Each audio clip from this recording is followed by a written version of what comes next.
திருப்பி பார்த்தா இடி வரா. ஸ்விம்மிங் போடுறியா? ம் ம் பாருங்க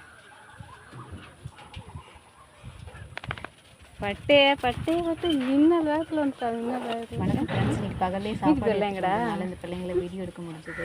அப்புறம் இந்த பப்பிங்க வந்து ஒரு டாக்டர் வீட்டில் இருக்காங்க. இந்த கருப்பு வந்து ஒரு மாதத்துக்கு முன்னாடி தான் கொண்டு வந்துட்டு இருக்காங்க. ஒரு பப்பி மட்டும் ரொம்ப வருஷமாக இந்த இடத்துல இருந்துட்டு இருக்கு.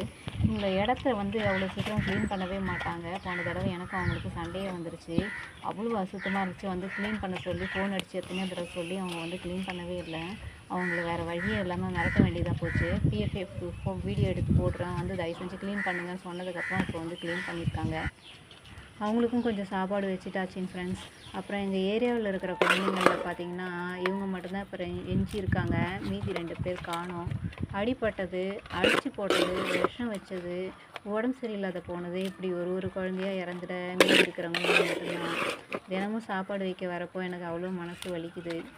நரக வாழ்க்கைங்க இவங்களோட வாழ்க்கை. தயவு